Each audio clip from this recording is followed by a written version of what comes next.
Hey, how's it going, everybody? Welcome back. So today I want to do a little segment on getting started in frame building from home, in your garage or home workshop. I'm going to talk about drivetrain setup, wheels, tyres, engines, prepping metal, fuel tanks, frame design, and all that other stuff.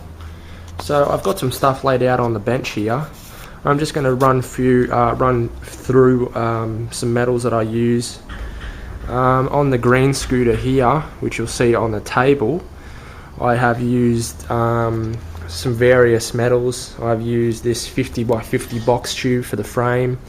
It's got about a 2.5–3 mil thick wall on each side.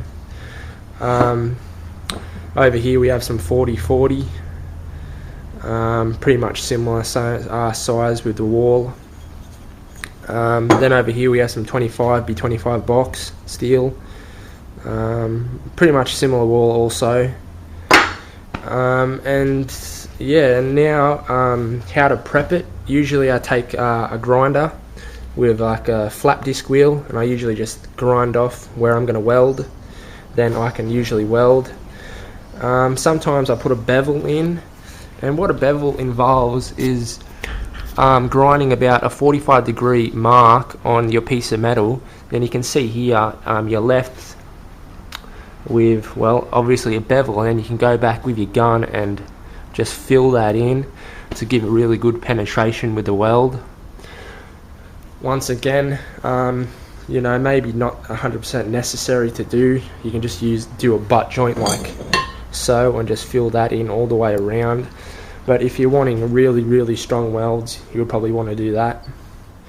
Then after that, you can just take like a wire brush, and then you can clean off your dust or slag, depends what you're using. Again, MIG,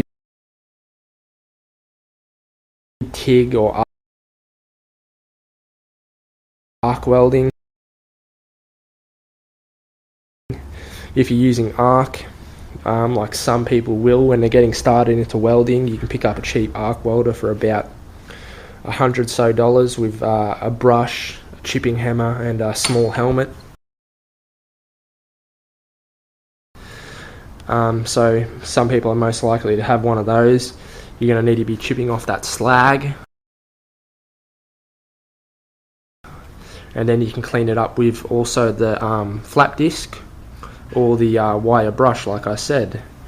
So once you've got your frame figured out, this here, the frame that I built, I never really drew anything on a piece of paper that I can remember. Usually I just kind of wing this frame, and yeah, it turned out alright, I guess. Yeah, so we'll go with the drivetrain. It's chain driven from the sprocket on the engine to the back wheel. As you can see, it still needs a little bit lining up. It's kind of tilting to the left. I just need to adjust these spaces here. And yeah, you can use a friction drivetrain, like using a whip snipper motor or a weed eater for you guys in the US. Friction drive, which is just obviously friction is the shaft or the spindle touching the wheel.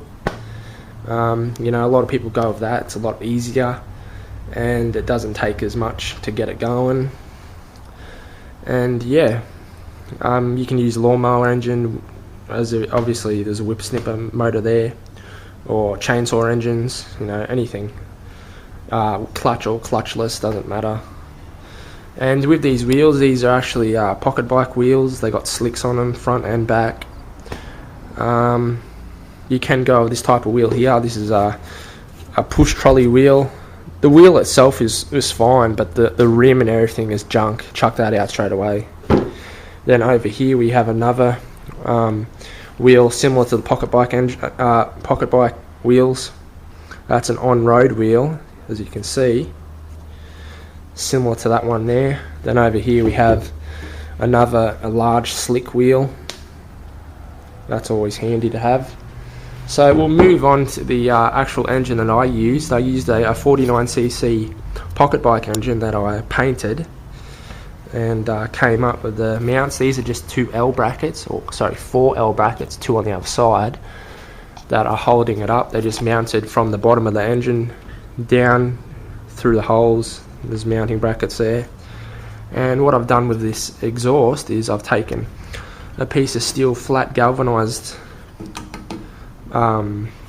stock and ran it down here to this little mounting bracket, mount that there. That's solid. Then if you come around the other side, I have the fuel tank mount, which is bolted on with 2 bolts here, going on here, then it comes down on the side. And yeah, and that's just obviously you put your petrol in there. It's got an air breather. So now coming to the fuel tanks, this is another fuel tank off a weed eater. You can see it's got mounting holes in there. It's always good, you can mount it wherever you want. Then here we have an actual pocket bike fuel tank, which they're really good, they're cheap, and they last. They're about $10 a tank, which is not bad. So you can see that there. And to the front end, my front end's in worse for wear. You, when you build yours, probably make a better front end. My front end's not so great. You can see slicks at the front as well. And you can see I was talking about the box tube. There it is. And if we come up here, we've got the 25x25 box tube steel as well, coming up to the handlebars, like so. And yeah. And with metal prep and cutting, you probably want to use a cutting disc like this with your angle grinder. You know, just makes nicer cuts. And yeah, so that's pretty much it. You know, depends which motor you choose, depends how your frame design comes out. You know, what else? Let's see, what else have we got? And also, yeah, that's what I forgot to mention. It depends on, with the weld cleanup, depends on if you're using a gasless or gas weld. The gas welds are so much nicer, but then again, you have to pay for your gas bottle, so that's a bit different. With the flux core, it's just flux core, so you get a little bit of dust and slag, not so much with the arc welder. But yeah, you know, anybody could build a scooter at home. It's not rocket science.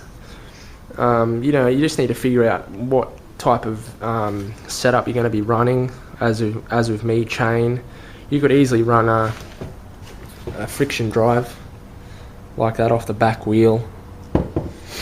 And also depends on what welder you're using also, as I mentioned. You know, some people that watch my videos or anybody else's videos probably not going to have a MIG unless their parents or something has a MIG, or uncles, brothers, whatever. But you know, to pick up a cheap arc welder is only $100, like I said. So it's an easy way to get started.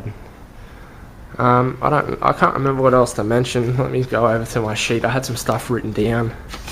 Drivetrain wheels, front design, welding, engines, metal prep, weld cleanup, like I said.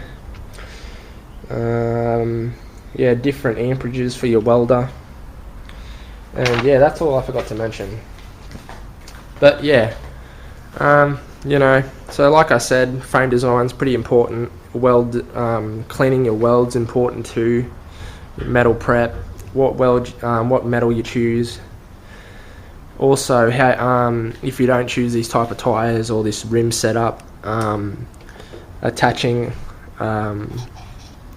yeah.